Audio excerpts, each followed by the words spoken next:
special good morning to our beautiful and dedicated education coordinator, Ma'am Glyza Dalagan, and of course to all my fellow student teachers who are here with me today. So standing here today, I feel a mix of emotions. So wala ko sa basang gibating, amra ko nakulbaan nga kalibangon. Nakulbaan ko nga sakit akong tiyan. I remember how I felt when I first started this journey. So I was very nervous, constantly wondering who my cooperating teacher would be, and if I was truly ready for the challenge. So luckily, I was assigned to a grade 1 classroom at the Sindangan Special Education Center. So same meaning ko ni Ma'am Hana. So siya, kung dili siya ganahan sa SPED, ako ganahan kay ko sa SPED. So, and my cooperating teacher was Ma'am Beverly Alcantara. So, kailan ko na ko siya. So, Sylvie, kani siya nga cooperating teacher, kay wala dyan ko nag-expect, kay na-assign na po ko sa kuang ninang. So, from the very first day, I was so excited about everything I was about to learn from her. So, I'm so thankful to Ma'am Beverly because she is known for her amazing teaching strategies and her wonderful instructional material. So, to start my testimony, there is a quotation that I've read na sa classroom na po sa kumama na ako nabasa. Mura na siya o poster bitaw. It says there na, it takes a big heart to shape little minds. So, it's really true. So, nakabasa ko ato na kayo ko nga, hala, tinuod yun di ay. Because, as a student teacher, if you have a big heart and you truly love teaching young children, you will learn to understand their differences and needs. And you can think of ideas to make the lesson fun, engaging, and appropriate for them nga maka-learn bitaw sila in a meaningful way. All in all, I have 30 pupils in total. So ang duha ani kay with special needs. So kaning duha ka learners with special needs, for afternoon session na ni sila. Kay every morning dito jud sila sa kuan katong sa special gyud sila nga classroom. Then pagkahapon iipon sila sa mga mga normal nga students. So for me, they are very special gyud. Kay man, they are very smart, then maay mo basa, nindot pud og agi ana. So dili na ko ma-stress magtudlo kani mo na sound sa ana dili na ko ma-stress kay kabalo naman sila. Ang ilaalong jud kay they easily get bored. Dayon ginahan sila maglihok sila permit. So ang isa na ko kanang learners with special need, ganahan siya sige cellphone kanang mura bitaw na ana siya sa ilang balay nga magsige siya cellphone. Dayon kanang mura gina pa cellphone siya sa iyang parents ba permit. Dayon kanang if na siya sa classroom, magtulo iya ang laway. Kay if makakita siya cellphone nga nara sa table, magtulo iyang laway nga, teacher, 5 minutes. Mangayo siya 5 minutes kay ginahan siya magdula.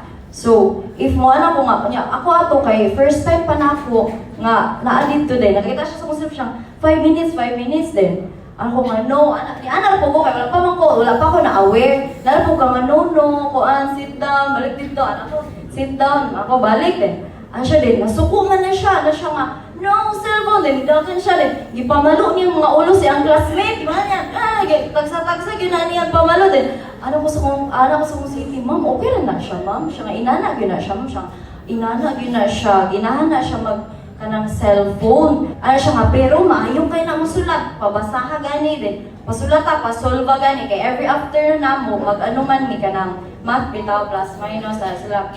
Dayon, siya pasolva gani. So, moto ako siya gipaduol din. Ko, kay kuan, gipasolve na ko siya nga. Wala, maayo yun din siya. Kay paspas na kayo natiwas na siya nga. Inigumani mo pasolve, ayan na yun siya pa cellphone na. Murag, ang cellphone bitaw, nahimo siya silbi nga reward siya 5-minute break niya. Ayan na po siya pasulaton, pabasahon. So, moto siya ang cellphone, nahimig yun siya ang 5 minutes reward. So, moto siya ang isa na special. So, ang second is katong isa, ginahan siya magsigira siya og tabi, kanang magsige siya, teacher, bisan asa na mabot yung tabi, kanang ginahan siya nga, naay maminaw niya ba din?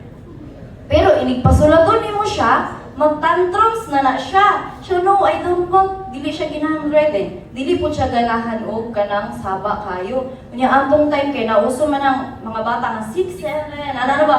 6, 7 din, puro 1, 6, 7. Oh my ko, number 6, di man din 6, 7. Din sila. Amo tong say pasabutan na din. Then naikas ang murag saba na kay mga students, 6, 7 din. Ni Shagit, bitaw na siya nga, no 6, 7 allowed! Shagit siya, dagan siya sa among room. Then, nanagan po na pili ang classmate. Dagan sila tanan, mulo na mausal, may sila. Then, naay isa ka pupil nga, igukod niya itong nidagan nga, kuan learner nga with special needs. Igukod niya, gibira niya ang salina. Pagpira niya sa salina, i-aswat siya na yun, ipalibag siya. Then ako naana ko itong rakog na starstruck. Ako na storya kaya ko, hala, naara ko din. Pag-ana din, ang katupong gibalibag, mamura dyan galang taong kalapit ang live action nga, girisling niyo siya. Nahigdagin siya nahigdagin ang bata sa salog pa din. Ano ko nga, hala din, nitindog na pang bata, nikatawa ra po siya din. Wala, okay na po siya, kaya nikatawa raman siya. Then anak ko sa kong city nga, Mami, naning nahita po ma'am, gibalibag ni Kuan si Kuan, kay gibira niyang sanina din, nalagan silang tanan din. Ipadool din ni ma'am, alimot din, ipadool din niya itong special din. Say sorry din, kapag isa, say sorry po, Niana na po, nagsuri-suri na po silang tohan, nagkaluganay na po sila, na warag, kalang, kuan na ba? Wala na po sila, kalang normal na bitaw sila. So, bisan na nato bitaw to siya, kato siya nga, sweet cake to siya, bisan magtantrum siya, pero magbalibag siya, dapat, if mag-inato di ay, dapat dili ni mo sa hilabtan, kay kung, may kakuan, basin ikaw may mabalibag niya. Ila ang age ba, for kuan, mga 10 years old man na sila, dili sa kan mga normal nga grade 1 ba, mga dagko na sila.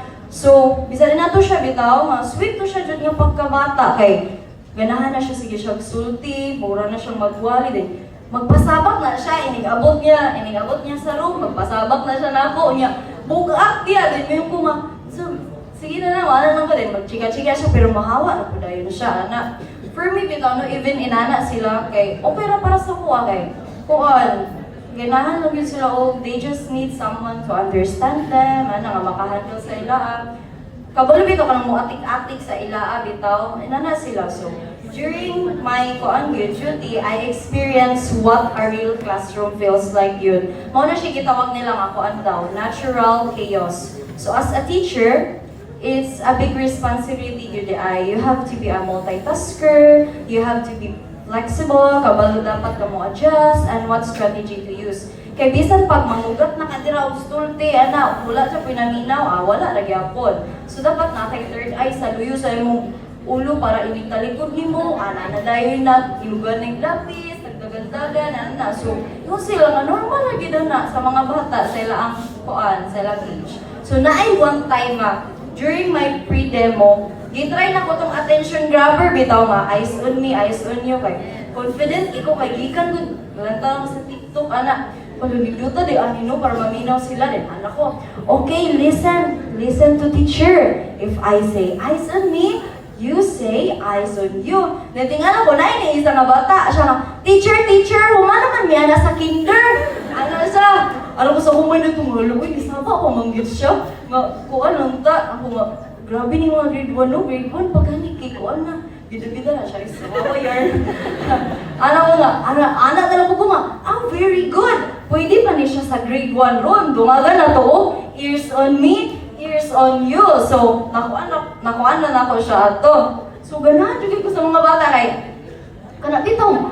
kanang makasapot yun sila usahay, pero ilang pagka-honest bitaw ka straightforward, dinana sila, pero I love their innocence. Kaya you can scold them for being noisy, pwede ni mo sila kasaban, then masuko na ka kay kiat kaayo, pero inig ka, unya dapit, mo smile, lagyan ko na sila limo, teacher, pagpugong ko sa akong buhok, after ko sa akong biscuit, kalapit ang wala sila kung ano ba, basta innocent ka sila, then when you correct them, they don't see it as a personal attack. They see it as a guidepost. So unlike sa older students, like grade 4 to grade 6, mga high school na if kasabali mo, libak ko na ka din. Kabalo na magdumot ba na.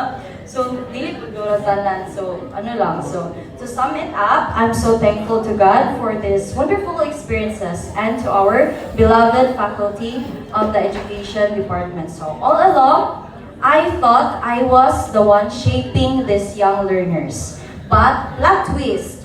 So, they were the ones who shaped me and my character as a future educator. So I've learned to be more patient, to be more understanding. Basta dagan kong na-learn. So they taught me that being a true educator is more about the heart than the head. And that would be all. Have a blessed day, everyone.